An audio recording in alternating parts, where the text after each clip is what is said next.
you know that it is the 21st century. I think somebody forgot to tell some managers. Because in today's world, we don't lead people anymore. We're all leaders.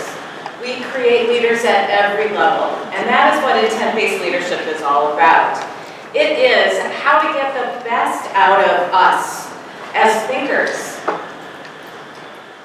It's not about telling people what to do and getting no variability and very predictable factory-made things, the fastest horse. No. What we need today are people who think. And we need to create environments where people do their best thinking. And that is what intent-based leadership is all about. So I want to tell this story. In 2012, I read this book. Actually, I was at an Agile conference in the Netherlands, and this really cool guy who I had just met said, "If you're going to read one business book this year, this is the book you should read." And I was thinking, yeah, you know, I've got, you probably do too, your stack of books by your nightstand. I thought, okay, one more to add to the pile. I read the book, I was about 100 pages into it, and thought, okay, this is the book we're going to give to all our customers this year. Now, my partner, who's my partner in all things, work and personal life, he trusted me. He said, okay, great, let's do that. And he finally got around to reading the book over the Christmas holiday. And when he finished the book, he closed it, he said, "I'm going to get in touch with this guy." And I just said, "Sure you are. Okay, that's good. You go for that." You can tell who's the optimist and who's the realist in our relationship. Yeah. So he wrote, my partner wrote a long blog post on David's Facebook page. Basically, it said, "Loved your book. Do you know about the neuroscience behind it? And have you ever heard about Agile?"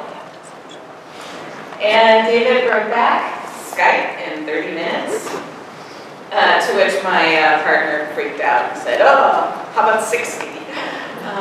Yeah. So, and that began a great relationship with David. So he did not know the neuroscience behind why it worked. How many of you have read the book, Turn the Ship Around? Okay, all right, so I'll share just a little bit of the story so you know where this comes from.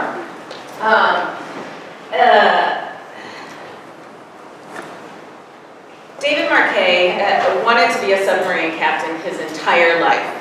He, from the time he was 14. Everything that he did was about becoming a U.S. submarine captain. He graduated top of his class in high school and also in the U.S. Naval Academy. And when it was finally his time to take command of a submarine, his dream, he needed to go to school for a year. So he was set to take command of the USS Olympia, a nuclear submarine. He went to school for a year. He learned everything. This is sort of standard operating procedure in the U.S. Navy. He learned everything about that ship, all the little knobs, everything. Everything about the crew, who they were married to, whether they had kids, where did they take their last vacation, where was their home base, everything. And David was really, really, really good at remembering all these things and really good at giving orders because he knew all the stuff. About 3 weeks before he was set to take over, actually get onto the Olympia and take over command, the captain of the Santa Fe, the USS Santa Fe, the worst performing ship in the U.S. Navy, resigned. And David jokes about this and says, all the submarine captains were gossiping, basically, saying, who's the poor bastard that's going to get the command of the Santa Fe? Yep, David was that poor bastard. So he had essentially 2 weeks to learn everything about the Santa Fe. David's good, but he's not that good. So one of the stories that hooked me into into this, and sort of the light bulbs went off for me. He wanted to help, they were getting ready for an inspection, and so they do different drills. And this one drill was about shutting down the nuclear reactor and shifting to the electric propulsion motor. And so David gave the command. They were in the control room, and it's sort of like this. David was here, being a captain, and then the first officer was here, and then the helmsman over here who's actually pushing the buttons. So a pretty small room. So David gave the command, ahead 1/3. And it was like, okay. He actually said he was bored because things were going too easily, and he thought, now I want to give them a little more stress. So David gave the command to the first officer, ahead 2/3. And the first officer gave the command further to the helmsman, ahead 2/3. The thing is, the helmsman was over here with his shoulders up like this, and nothing happened. And David thought, okay, well, what's going on here? Well, why is nothing happening? So David goes around the first officer over to the helmsman, kind of over his shoulder, and says, helmsman, what's going on? And the helmsman looks up at David. Captain, there is no 2/3 on the Santa Fe. And it was at that point that David realized, yeah, so he asked the first officer, right, were you aware of this whole 2/3 thing? And the first officer said, yes, sir, I was. David said, why did you give the order? Because you told me to, sir. David realized that if he continued to give orders, he would probably kill everyone on that ship.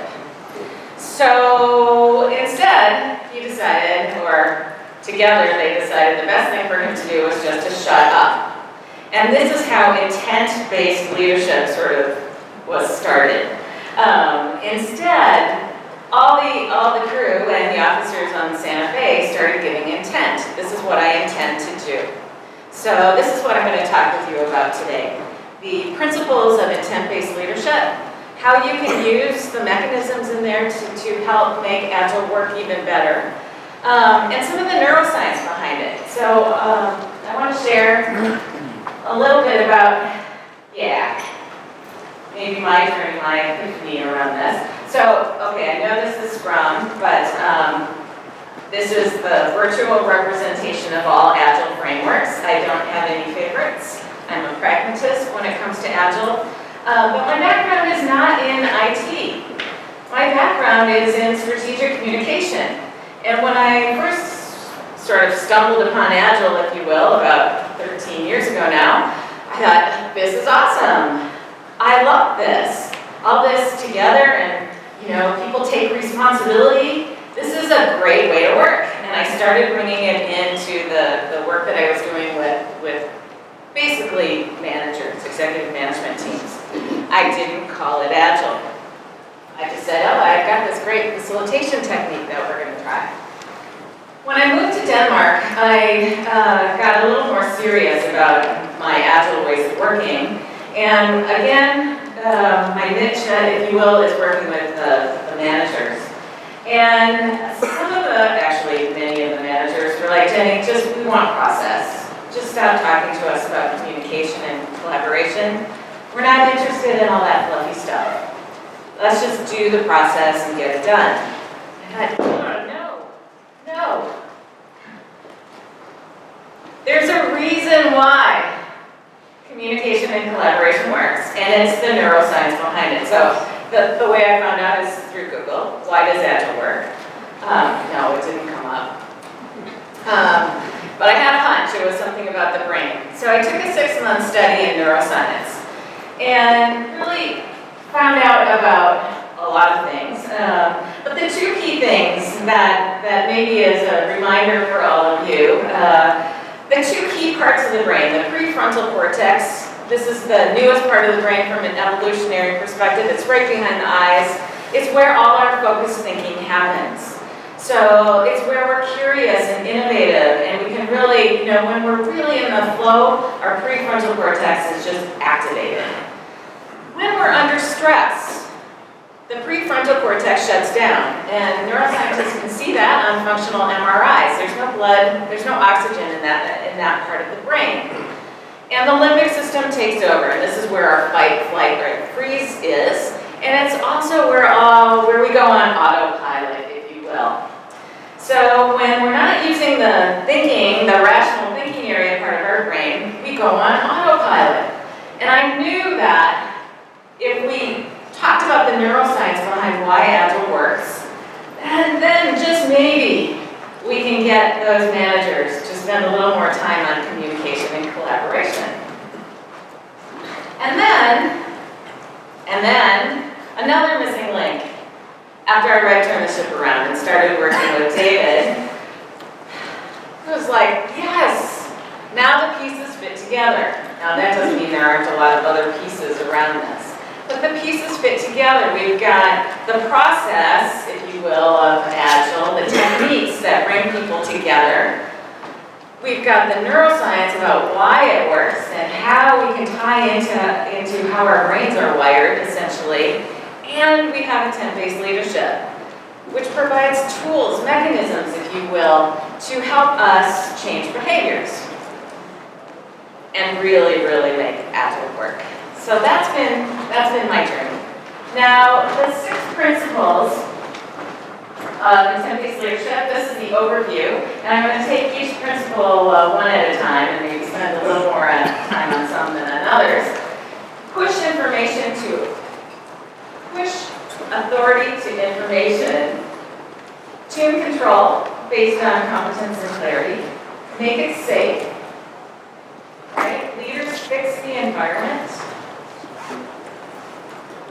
The attitude is don't be good, get better. Sounds a lot like continuous improvement, doesn't it? And then act your way to new thinking. So those are the 6 principles. And before we get right into the principles, there we go. A little bit about empowerment. I see a lot of KPIs around empowerment. Do you know KPIs? Kills performance instantly. Okay, good. That joke still works. Yes. Yes. Yeah. And I'm always challenging those things. I'm always challenging, not the KPI, I'm challenging the KPIs.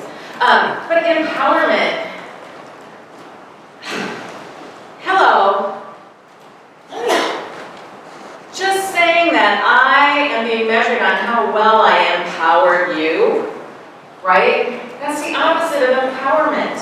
We need to feel empowered. So what leaders do is create spaces where people feel empowered. And it's really subtle,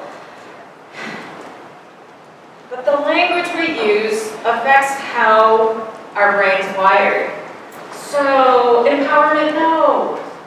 Empowered workplaces, empowered environments, maybe, but places where people feel empowered, yes, that's what we're trying to get to. And you'll notice the little flip here. The other thing is, this is right, the traditional sort of hierarchy, if you will. And maybe it's the boss, just the happy one, and the others are like, oh, the boss is an idiot. I have the information, and why don't I have the authority to make the decisions? And over here, we flip that org chart around. And I can tell you that a couple of places that I've been working, they've actually flipped their org chart upside down. Because we have the bosses then who are supporting and encouraging people, removing impediments, creating these environments where people can think. So when we're looking at pushing the authority to the information, right, so this is what Robert was talking about in terms of safe. So I have to tell you, okay, I'm not the safe Taliban, just letting you know that. We didn't know that this wasn't safe. The whole thing from David around decentralized decision making. So that was a very nice surprise for all the things in safe. Anyway, so it's crazy, right? The old-fashioned way of making decisions in an organization, the people who have the information, they have the ideas about what we could do, and then we go up the hierarchy, and depending on how many levels there are in the organization, that could take a while. Or maybe we don't even bother because it's too hard. And then somebody at the top makes the decision, they really don't know what they're deciding, and then it goes back down again. That's crazy. That's crazy. Not only does it show that we don't trust people, but it shows that, oh, I need to control everything, right? And the decisions are usually not so good. So my big thing is whenever an organization needs to cut costs, it's usually like right before some sort of performance review for some market or shareholder meeting. Let the people who are doing the work make decisions about where to save costs. They can probably do it a lot smarter than the executive management. In any case, when we push that authority to information, we get better decisions. Faster, in a more agile way. We also increase people's sense of feeling valued and trusted and autonomy, and all of those things shoot dopamine, a neurotransmitter that signals reward or pleasure in the brain. It shoots dopamine in the brain, which makes us feel really good, and it wires for more openness. So push authority to information. It's scary though for some managers to do that. And of course, right? We're being measured on certain things, so if I suddenly just give control to everyone and anyone to make decisions, how do I know they're going to do the right thing? That's really scary for a manager. And that is why, and maybe not just managers, that's why we want to control things, because we know that, hey, if I'm in control, it's going to be done right. I have responsibility for this, right? I'm not going to let that go. We need to tune control based on competence and clarity. And the two pillars around this here, technical competence. So it's the skills, the skill level that our people have or that we have to make decisions. Do we have the experience? Do we have the knowledge? Are we capable of making those decisions, of doing that work? So that's technical competence. And then we need organizational clarity. So if we think about, oh, okay, what is the vision, the mission, the priorities in our organization? That's organizational clarity. And we need both in order to give control, or give more control. So on this little graph, right, it's not really a model unless there's some sort of graph associated. So yeah, give control on y-axis and competence and clarity of our people on the x. So give control, this is me as a leader, and really leaders at every level in an organization, and the competence and clarity of our people, so the people that we're giving control to. Which direction do we go first? Do we go up, or do we go to the right? What do you think? Up? Who says up? Yeah? Who says to the right? Uh-huh. Who says, I don't know, I'm not kidding at this point. Okay. Okay. So, if we go to the right, how do we know? How do we know when people have enough competence and clarity, right? So when I'm working with management teams, they're like, oh no, we're not in control. We need to ensure that people have the clarity and the competency to make the decisions before we give them any control to make any decisions. I'm like, how do you know? Yeah, well, which just a hunch.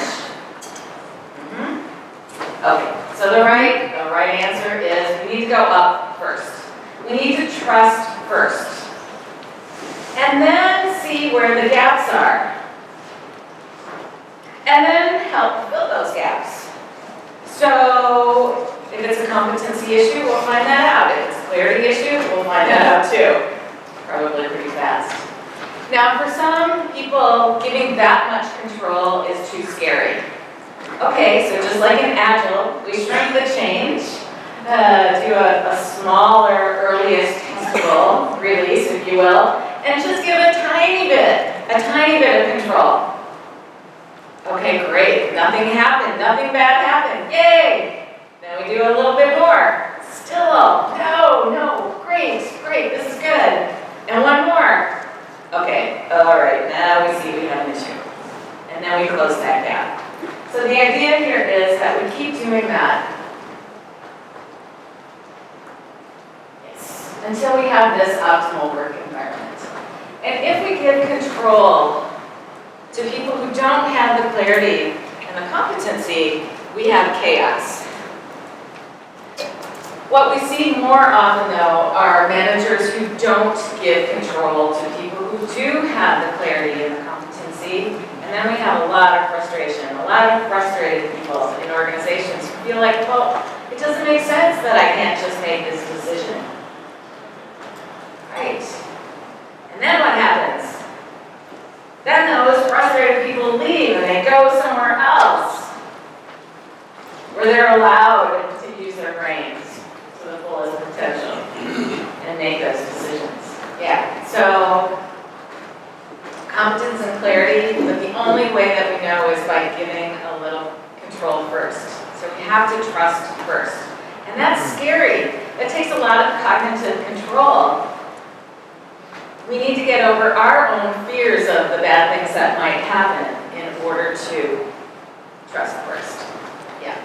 Okay, so here's another way to look at this model, if you will, competence, clarity, and control. And I have a question for you. Maybe I'll make you stand up. Not yet. So I want you to think back to a mistake that happened around you. Maybe it's a mistake you made. Maybe it's a mistake someone else made. And it was a preventable mistake. So something happened where you were just like, oh, that shouldn't have happened.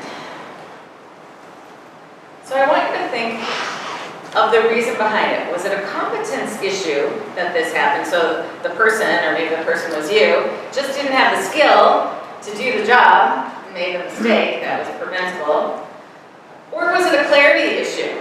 So we didn't understand the priorities or didn't understand what it was that we were supposed to do in some way. So think back to that mistake that happened around you.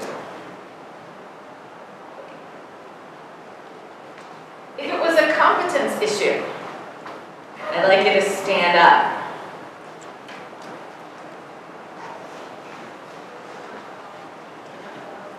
Thank you for being brave, I appreciate it. Great. Okay, clarity issue. Yeah. This is what we see too. Yes, it's almost, not always, but usually there's 75% of the time, this is kind of in the average, it's a clarity issue, right? So we have people who have the competence and maybe even have control, but we're doing things that don't match our priorities, or don't match the vision, or don't match what we thought we had communicated in some way, right? So then, I don't like faults. What can we learn from that, right? How can we be better at providing clarity, right? So involving and engaging people in workshops, or maybe we ask them to sort of, okay, say back what you heard. What is it that we're trying to accomplish here? So that we really understand, instead of telling, okay, now you do this, and you do this, and you do this. Instead, we get that clarity back. Okay, tell me what it is. What did you understand here about these priorities? Or what did you understand about what I'm trying to communicate? Yes. So intent-based leadership, I intend to, is one of the mechanisms. And the idea here is it's the language of intent rather than the language of control. And when we have people running around in our organization saying, I intend to, it's sort of this magic point, right? We're not asking for permission, or worse yet, waiting to be told what to do. None of you are waiting to be told what to do. I know that. You wouldn't be in an agile space if you were. So rather than the language of control, the language of intent, I intend to. This is a magic point, because I intend to is not about asking for permission. It is providing information, communication about what I intend to do. So just in case there's some piece of information that I don't know, then you can let me know that. Or you can just say, great, okay, thanks for letting me know. So when we have people who have a lot of clarity and competency and really have taken control in an organization, and maybe they're running around doing things because they have all this autonomy, and that's awesome. Except what can happen, and what we see, is that managers or leaders start to feel a little uncomfortable because they find out after the fact that things have been done, where people are doing things, and then it's like, oh, I didn't know about that. Oh, why didn't you tell me about that? And suddenly the manager gets a little nervous and goes into a fear space where the limbic system, the amygdala, is activated. It's like, now I need to survive, because what if my boss asks me a question and I got this team of people running around doing stuff that I didn't know about? Even though this stuff is good, right? Even though this stuff is good. That is scary. So when we say I intend to, when we get intent, we have that magic communication point as well. And that is really what I intend to, or intent-based leadership, is about. It's this language where we don't need to be in control. We give autonomy. We think out loud. We think out loud. I have to tell you that I tell my husband a lot that he needs to think out loud when he's driving a little bit for me, because I'm a bit of a control freak. So when I see, a pedestrian or somebody 200 meters ahead and my husband's still on the gas, I really want him to say, I intend to slow down, so I can give up control. Yes. So you can use this outside of your professional life as well. Yeah, okay. So leaders make it safe. Make it safe to speak up. Make it safe to say, I don't know. Make it safe to make mistakes, to try things, right? And maybe fail. Psychological safety is a foundation for high-performing teams, and it is a foundation of intent-based leadership as well. So being passionate about creating environments where people do their best thinking requires a space that is safe to speak up. I was working with a management team, and not their boss, unfortunately. The management team had a little off-site meeting with their boss, and I was asked to come and observe. What I observed wasn't so inspiring, I can tell you. So the boss, at one point, after he was telling everybody what to do and what they should think, and people were not speaking up anymore, one guy was like, he was sitting like this. And the boss walked over to him, behind him, and said, why are you sitting like that? That's a really closed posture. Uncross your arms. And in my head, I'm going,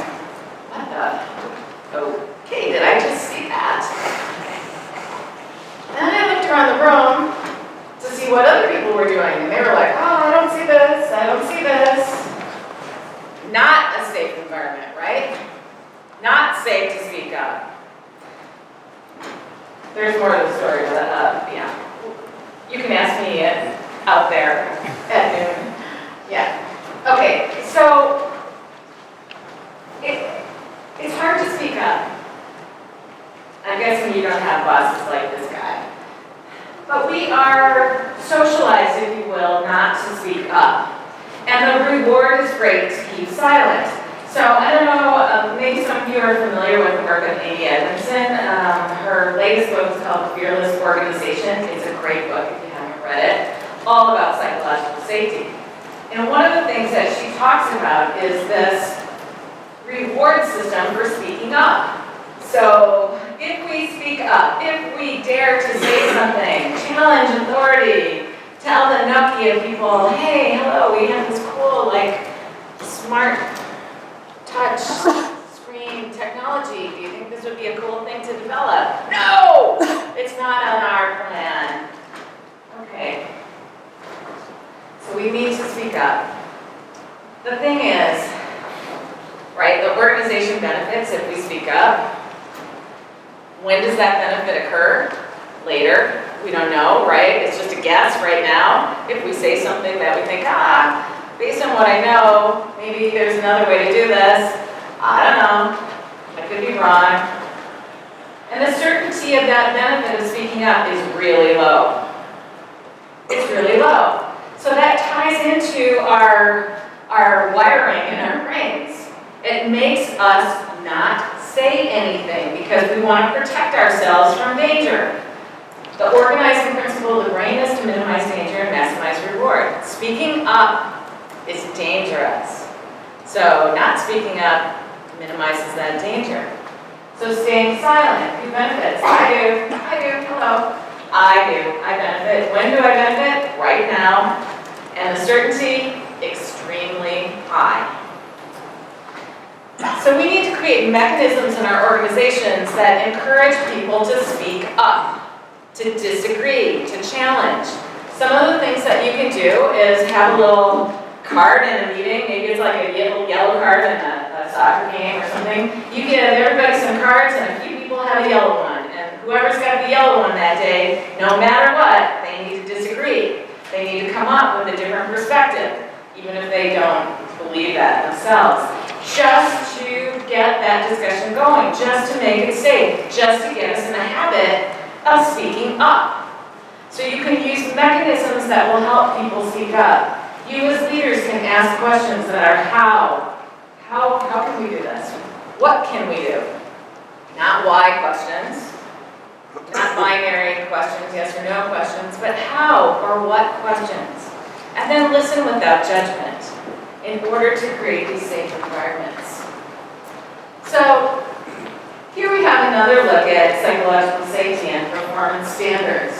And intent-based leadership is about creating high standards, increasing competence, increasing clarity. We have these high performance standards. So psychological safety is the foundation of getting our brains to function in a good way, in the way that we want, where we get focused, goal-oriented thinking. And we need to combine it with high performance standards. So it's not about letting people just, you can do whatever you want to do. No. We have priorities. We have customer needs, desires. We have a vision for where we want to go. We have an expectation of the competence of the people in our organization. And we have space for people to feel safe to try things, to speak up, to say, I don't know, to challenge authority. Courage, right?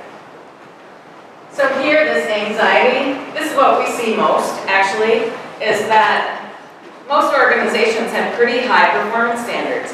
People have them themselves. It's part of how we're motivated. We want to do good stuff. We want to be valued for what we do. So we set our own high standards. But in environments where there's low psychological safety, there's a lot of anxiety. And when we're in that stress state, which is that anxiety state here, we don't think. At least not with our prefrontal cortex. When we're stressed, we go on autopilot. We're just trying to survive the situation. That's how it works. And we don't get innovation when our limbic system is activated. We get quick, specific behavior designed to save us from danger. And that's it.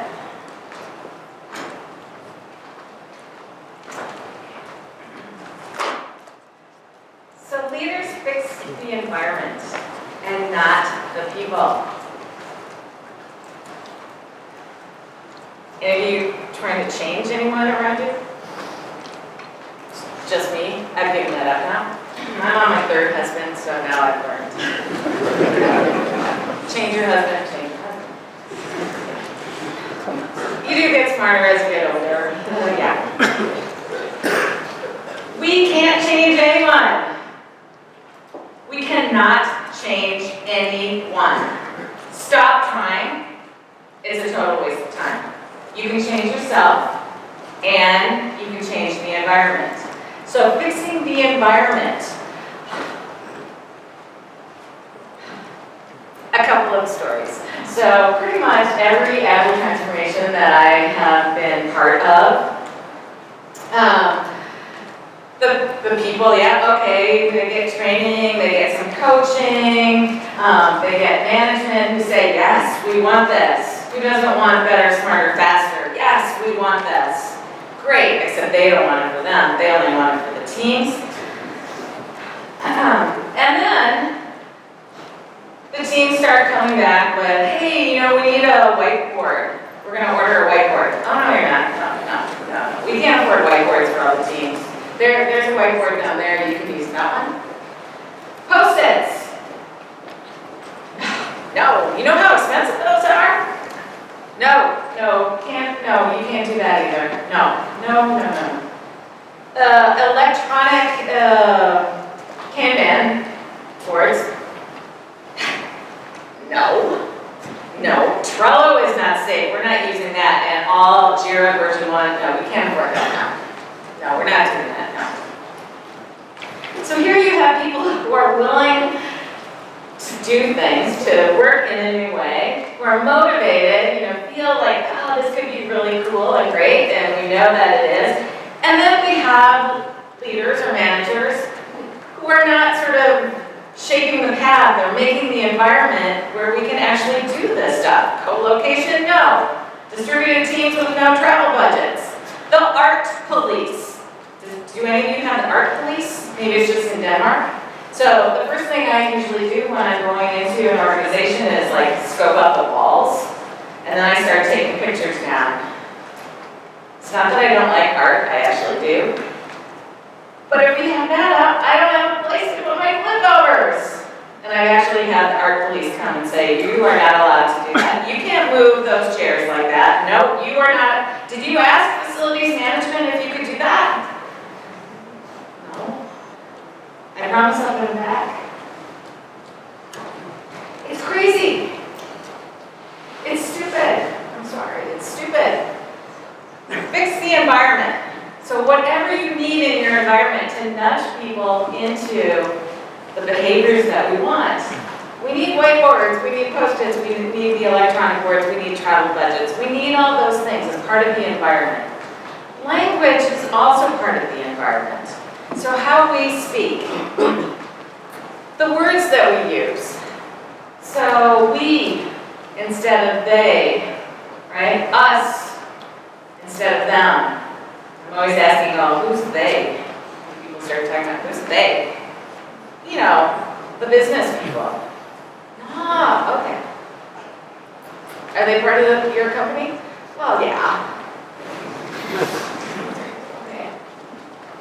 And then, this is my favorite.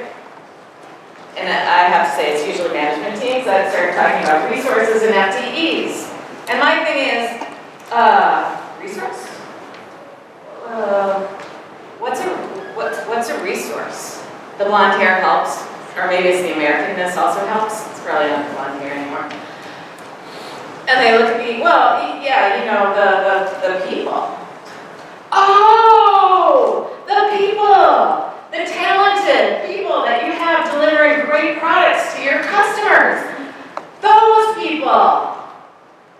And then they're like, oh, Jenni, she's such a bitch.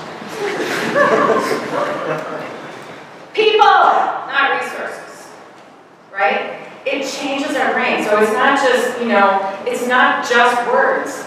It actually has an effect on how our brains are wired. When we think about resources and FTEs, we don't think about people. I need a 20% resource here and a 30% resource there. It's like, what? Another powerful word, and it translates, is yet. Are you familiar with the work of Carol Dweck, the growth mindset? Another great person to Google and read her work. She talks about the power of yet. And the idea here is that if you hear people running around saying, I can't or we can't, just say yet. So I am known as the yet girl now at my training center, or yet woman, I guess. So we have this wild trainer who makes us like jump on boxes and do all sorts of crazy things. And at my age, it's like, oh, okay. So it's like, oh, the first thing in my brain is, I can't, and then it's yet. I can't yet. How are you doing? Yeah, I can't do that yet. And now I've noticed that the other people in my gym are saying yet. And we're joking about it. And I can tell you that that word works in your organizations as well. So working with leaders who have teams of people who feel like they can't do things, just starting to say yet changes how we view what we're able to do. So if you hear someone say I can't or we can't, just add the word yet. You will change their brains. So fix the environment, not the people. Don't be good, get better. So continuous improvement is one of the core principles, concepts, if you will, of Agile ways of working. And it ties beautifully into our intrinsic motivation. When we get better at stuff, we feel better about ourselves. Dopamine rushes in our brains because suddenly it's like, oh, this is so cool. I can do this. And then I'm even more curious to learn new things. It's like, I love this. It's so fun. And the more you do it, the more you want to do it. Again, it's the wiring in your brain. So when we feel that dopamine rush, we sort of get addicted to it in our brains and we want more of the same. Now this is not be better than someone else. This is for yourself. And the research is really clear on this. So we're talking about individuals getting better. So not comparing against others, but ourselves. So we're not settling for good enough. We want to be better and better and better. And that's what leaders do. Create that environment where we can do that. So this is called the Away Continuum. And what the neuroscientists know about how our brains work, I talked about minimizing danger and maximizing reward, is that we have attitudes about how we approach things. And over here, our attitude is, this could be really cool. Right? Toward reward. This could be motivating for me, interesting. I want to learn from this. Change is a challenge. I intend to is over here. We're curious and open. And the prefrontal cortex is really activated over here. On this side, we're trying to protect ourselves from danger. So the attitude is more, no, we can't do that. Change, I've never seen a good change. Agile, I've been here for 35 years. I've seen it all. Agile, that's nothing new. That's nothing new. I'll just wait this one out. The limbic system is activated. We're trying to protect ourselves from danger on this side. So we're not thinking about the cool things that we could do. We're thinking about, okay, how is it that I can protect myself over here? So that boss that I was talking about, and you told the guy to uncross his arms, yeah. He's constantly proving how great he is.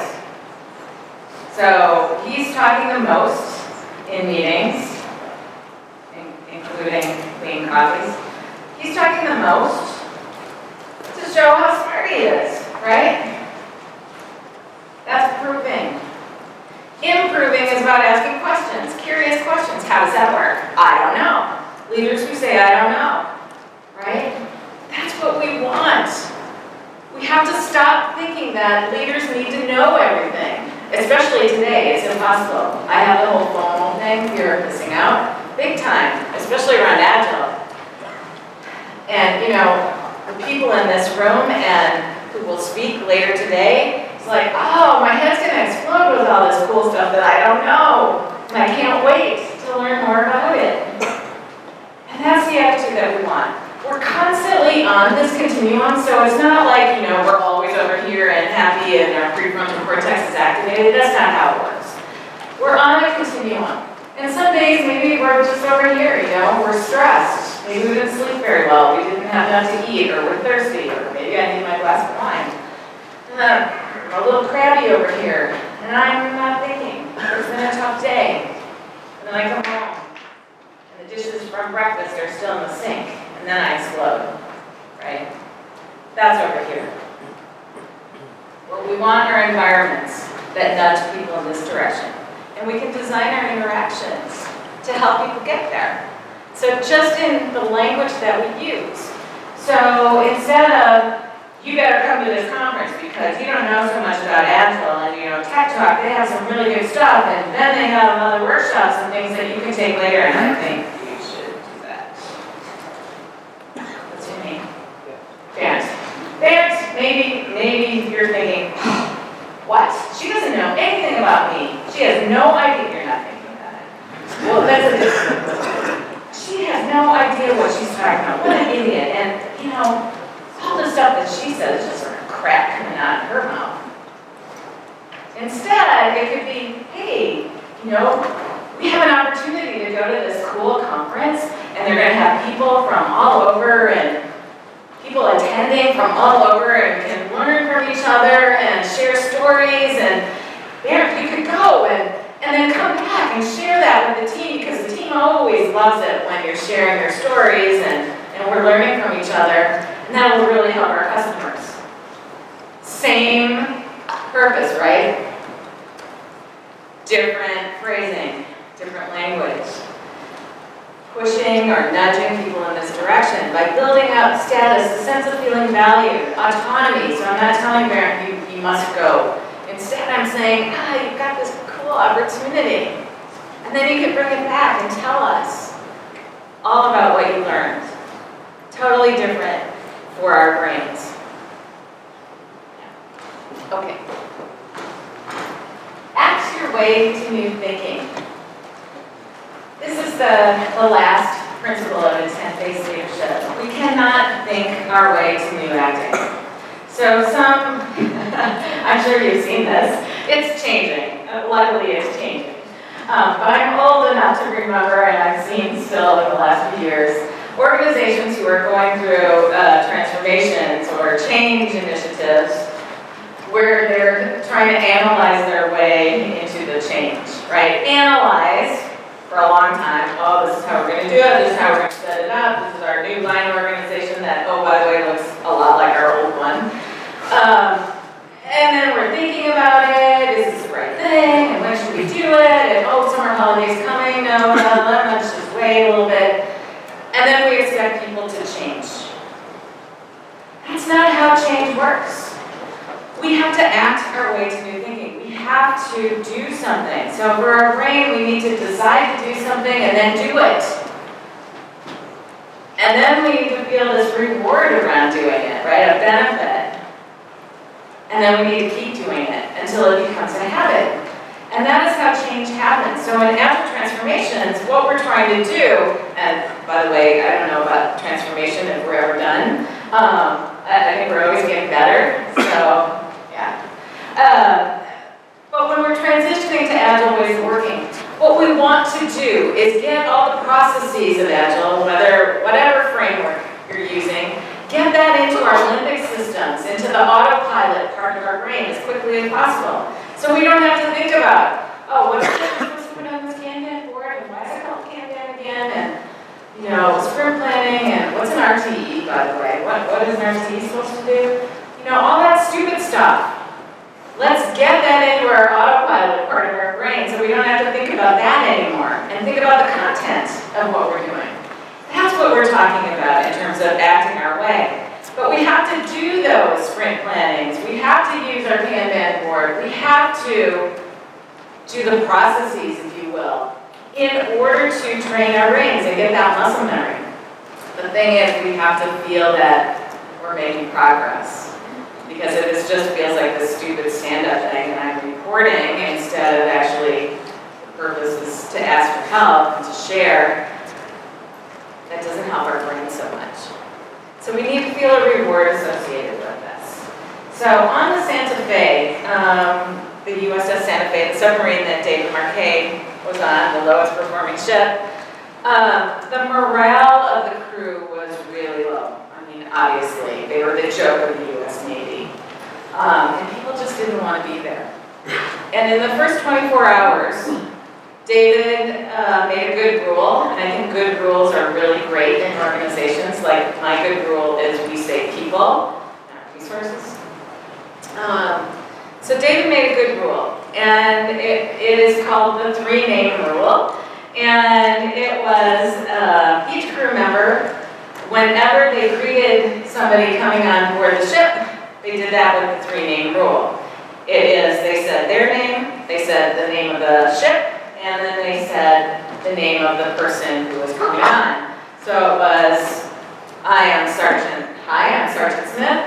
Welcome to the Santa Fe, Admiral Bauer, sir.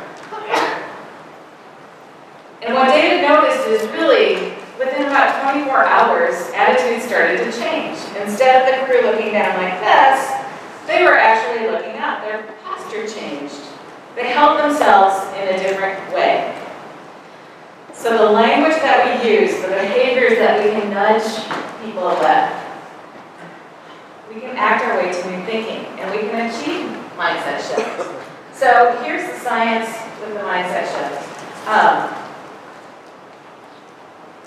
I was asked a few years ago to work with a feature team whose mindsets needed to shift, which is funny, right? So the line manager asked me to come and do a workshop on Agile mindset, and then expected after those 6 hours that everybody's mindsets will have shifted. Yeah. Willingness to experiment. Focus on progress over time. So that's that reward that I was talking about. And then that desire to learn from others. So that's bringing us over to that happy place where we're open and interested and curious and willing to learn from others. And that's really how mindset shift happens. All right. So the principles of intent-based leadership can help you make Agile work. And there's tons of mechanisms too around language and nudging behaviors. It can help make Agile work. It also changes how our brains are wired because people feel more valued, more supported, more trusted, more motivated, and happier. And it's a place where they take initiative and responsibility and make incredible solutions. And it creates even more robust and resilient Agile organizations. Thank you.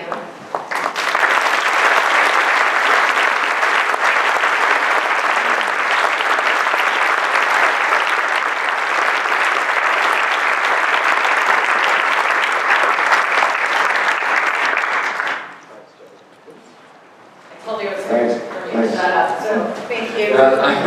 It's my focus. No. Thank you very much, that was great. We're going to quickly, we're running slightly behind time, but I find that great because it's very un-Austrian. And just going to quickly, it's going to be like speed dating. I'm going to ask you the questions and you have to answer them really quickly with whatever comes into your mind first. All right, that's scary. So, we have a late challenger. Don't know, where are you? It's a late challenger. How do I get a manager to release control when he constantly succeeds with the way he's doing it at the moment? Good question. Yeah. Is anybody brave enough to give me a little more information? Yeah. Well, one of our managers is just a beast when it gets to software development. Yep. And he gets to deliver projects that everybody deems impossible, like changing the entire IT architecture of the customer in half a year. Okay. But he succeeds. Okay. And he knows that when he does it this way, that people can't grow. But if he doesn't do it this way, the project will fail. Yep. How can I tackle it? Okay. So, just quick repeating. So this project manager, company manager is doing the impossible and succeeding at it, and he knows he's not sort of helping the others, but he's doing the magic and delivering and getting rewarded for it, right? Yeah, so here's a great example of fixing the environment. Now, this is at a higher level than probably, it's his boss needs to fix the environment. So, changing the reward system in an organization, when we're looking at agile organizations, what are the policies and procedures that are in place? And if the heroes are getting rewarded for their bad behavior, it's really difficult to make a change happen. So that's one thing that's maybe at a higher level. What you could do, if he's open to it, is to give some observations. So it doesn't work to give feedback to people who don't want the feedback, and I'm guessing maybe he's not asking anybody for any feedback. Well, he is? Oh, great. He's completely aware of what he's doing. Completely aware, and he does it anyway. He's completely aware of what he's doing. Okay, the fact that he's asking for feedback gives you an in. So you can say, this is what I observed you doing. This is the effect it has on me. So keep it to your, not, oh, you do this and then blah, blah. No, when I observe this, this is what I feel. I am less reluctant to help. I don't feel trusted. I don't feel like you're taking advantage of my skills and knowledge and what I can do. And over time, he will change. It may take a long time. Yeah. Okay, I'll tell you what we'll do. Probably the best thing to do is we have those questions, it's on slide.do, so when we do meet the speaker later at midday, you guys can go through some of those top questions maybe with Jenny then. Okay, thank you very much indeed again, Jenny.